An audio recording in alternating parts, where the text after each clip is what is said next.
flipping around, getting myself organized. So welcome everybody. I have to say, first of all, I am totally casing this card. It is not my creation. It is not my background technique. I have cased this card from Wendy Cranford, who cased it from Christina Werner. So, and I do believe that there might be a few other tutorials out there on the internet. And I'm usually really bad if I see something that I like and think, oh, I'm going to try that later on. I never get around to trying it. So I really liked this background. So I thought, no, that's it. I'm going to play with it. I didn't have all of the materials that Wendy had. So I sort of altered a few little things along the way. But this is the background technique, and the card is totally cased as well. I loved it so much, and so with the spinner card, I'll get that happening. So that's really cool. And I've got I'll tell you my little tip about the spinner card. If you're in Australia, I know that the pennies must be a little bit smaller because we actually use 5-cent. I use 5-cent pieces in there, but you would be able to see the 5-cent piece behind the star. So I just cut out a little circle and pop that behind the star, and then that way you can't see the 5-cent pieces that I've used in there. I think you can see them. So that's a really cool set. So let's get on with our background technique. The first time I tried it, it didn't work out. I'll show you what happened and tell you what not to do. That was it. I didn't put the splatters on it yet, but I just went way too heavy with my dark color. So I'll show you how to avoid that. I discovered along the way the mistakes. So what you'll need is a piece of watercolor paper and an aqua painter, and I will be using just a flat brush paintbrush later on too. That's just for my Whisper White so that I don't get my aqua painter all mucky. The colours that I'll be using, I've taken them from Wendy's page, and they were the Emerald Envy. Just put that out of the way. So Emerald Envy, Rich Razzleberry, Melon Mambo, and Tempting Turquoise.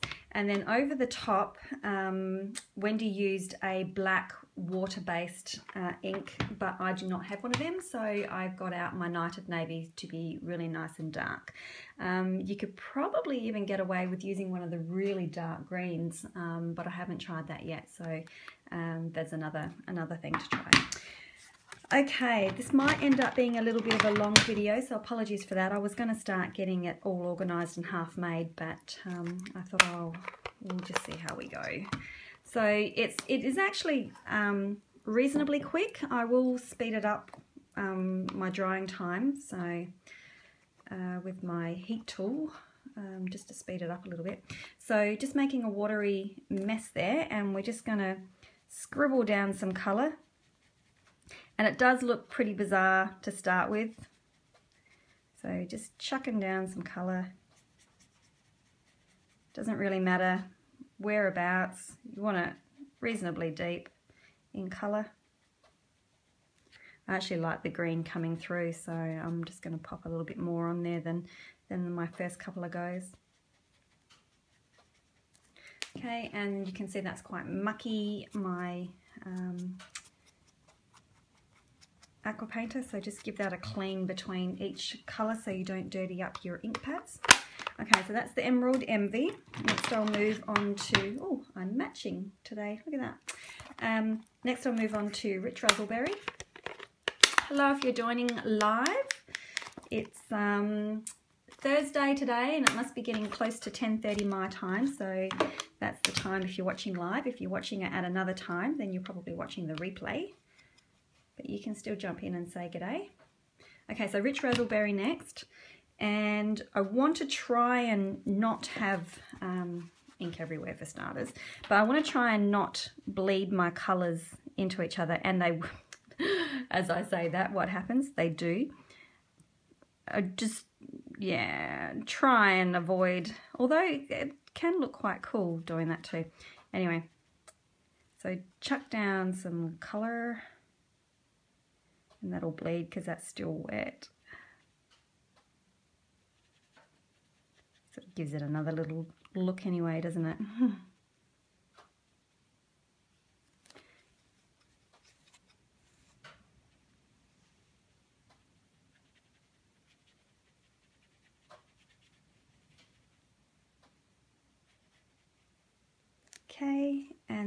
we've got room for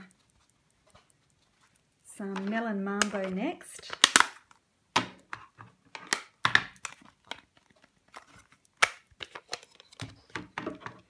So again, just going to throw down some colour in between.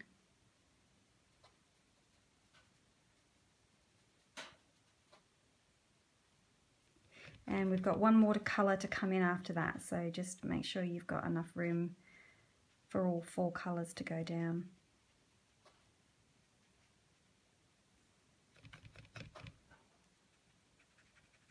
So it's not looking like too much at the moment.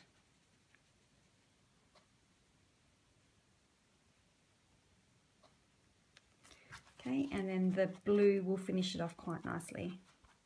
So just try and get all that ink out. Okay, and you'll notice that I'm squeezing the ink pads between each one just so that I'm transferring that colour to the lid. Okay, and the blue looks really cool.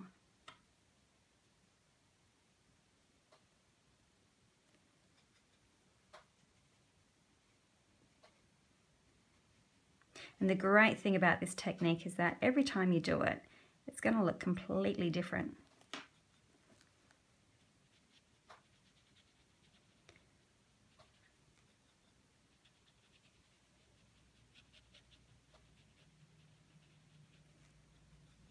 Okay, just swing that around, get my last one. And I find when I put the blue, this Tempting Turquoise ink seems to react a little bit differently with the other inks as well. I'm not really sure why. It's just, you can see that it's sort of, and with the paper it sort of doesn't go down as well. So I'm just going to pop a little bit more on that and make that a little bit more intense, especially in that middle section there. So I want it nice and bright.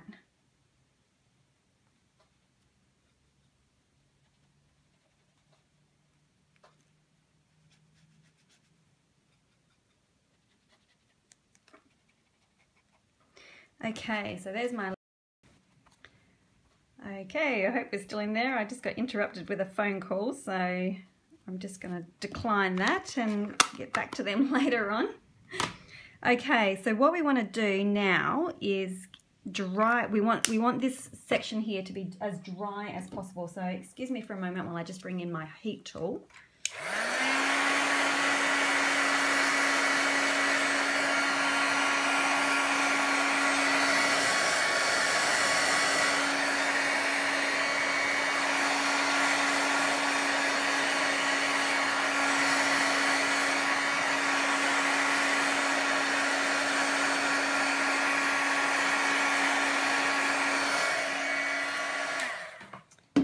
So we want that fairly dry because we're actually going to put another layer of colour straight over the top of that, which is going to turn it into our galaxy background. And if that is too wet, then you're going to have a lot of bleeding into each other, which we definitely don't want. Okay, so in the one that Wendy did, she used she didn't use a Stampin' Up product. I think she used a different water-based black ink that she had, but because I don't have any of that, I'm going to be using Night of Navy. So I've given that, excuse me, a squeeze, but I'm also just going to put a re-inker drop in there just to give me a little bit more ink, because we want a fair amount and we want this quite, to start off with, we want this quite a watery mess there going on. You can see that's really dark and deep. Now, the first time I tried this, I just sort of painted it on, and that is definitely not the way to go about this. So I have learnt to sort of just pounce that colour in between and all over the top, like where your colours blend. And then to add a little bit more, I actually squeezed just some water droplets on there. Take it right out to the corners, pounce it over the top. You can see that's a bit lighter through there. So I sort of wanted it a little bit darker to cover where the inks are blending into each other, and then lighter pouncing, and you can leave some white space. See where I've not left, I'll hold it up in a moment. I've left areas where I haven't pounced over the top. So that is what you want to do, go around. I sort of like to try and make sure the edges are quite covered though.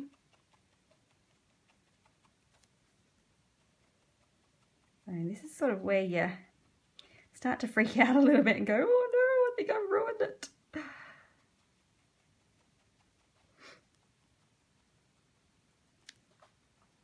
So all around, all over the top. Add a few other drips of water to just get that spreading as well, get a little bit of interest and bleeding and running.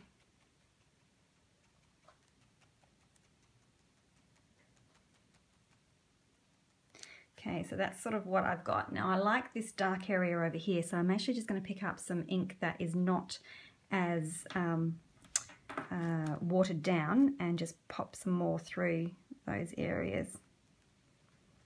This is where it can get a little bit tricky too, holding onto it. You end up with very blue fingers.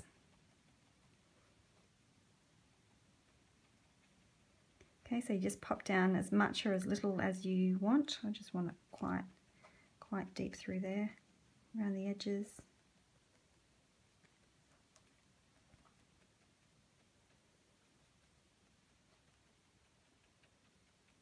And again, what I did next is I just cleaned off my nib there and then just actually dropped a couple of drips of water. And you see how that's running now? And that sort of will give you a different look again. So try and bleed it all into each other. Okay, I think I'm done with that. Okay, so if you've got the time to allow that to dry naturally, do that, but I'm going to just hit this with the heat tool again, so turn your volume down if you need to.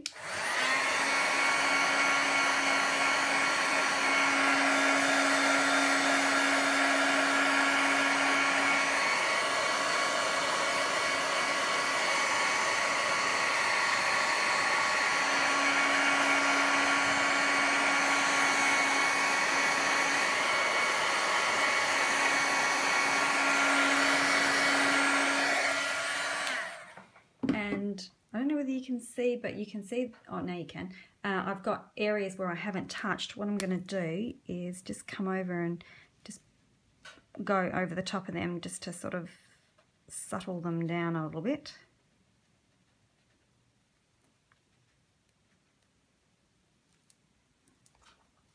And I really want this to be really dry for the next step, okay? So excuse the noise again.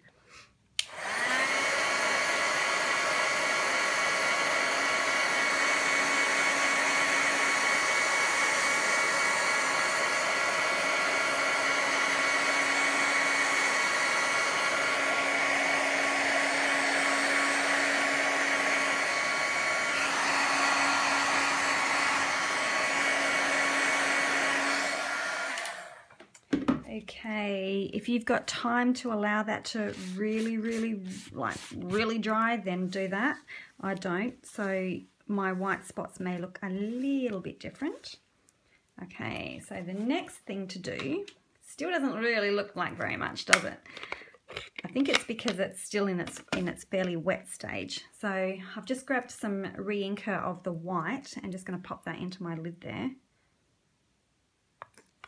And I haven't got my water, my little palette of water, so I'm just going to drop some water into that.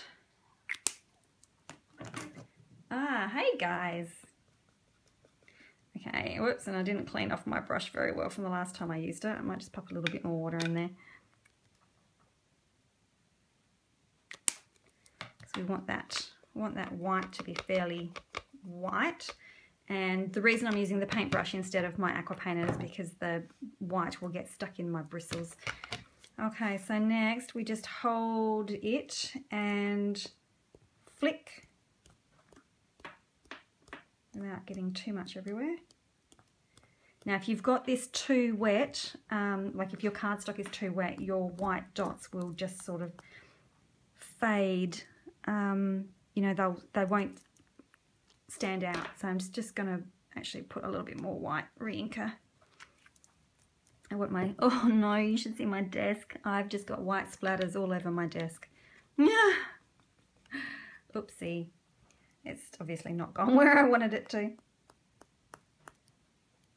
Just pop a little bit more water in there. You sort of have to play around with the consistency of the white.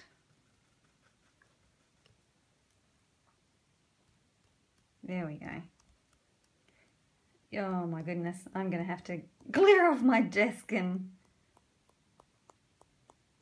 wipe it all down. The white is going forever. Oh no, oh my goodness, it's gone everywhere. It's like way over the other side of my table and all over my photography products. Oops.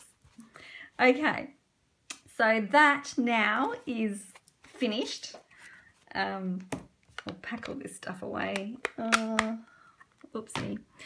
So that's it done. Once it dries and settles down and all the colours settle and work themselves into the paper, that will actually be really quite pretty. So that's how you do it, and it's a lot of fun.